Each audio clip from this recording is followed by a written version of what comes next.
প্রধান উপদেষ্টা অধ্যাপক মোহাম্মদ ইউনুস বলেছেন, চট্টগ্রাম বন্দর সম্প্রসারিত না হলে দেশের অর্থনীতির উন্নয়ন সম্ভব নয়।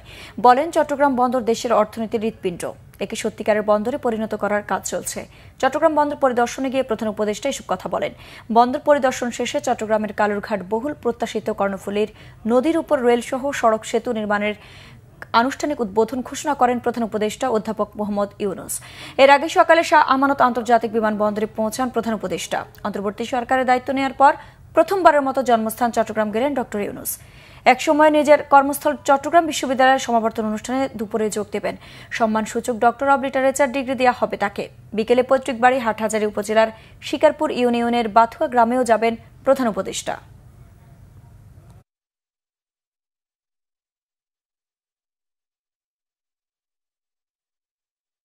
বাংলাদেশের অর্থনৈতিক হৃৎপিণ্ড হলো চট্টগ্রাম বন্দর। যত দিন যাবে আমরা এই হৃৎপিণ্ডকে আর ওইভাবে স্থাপন করতে পারবো না। আমাদের যে সুযোগ আছে, এই সুযোগে আমরা হৃৎপিণ্ডকে ওই সাইজে, যে সাইজে আমরা কল্পনা করি বাংলাদেশের অর্থনীতি দাঁড়াবে, বাংলাদেশের ভবিষ্যৎ পরিবর্তন হয়ে যাবে, এটা পরিবর্তন না করে বাংলাদেশের কোনো অর্থনৈতিক পরিবর্তন সম্ভব না।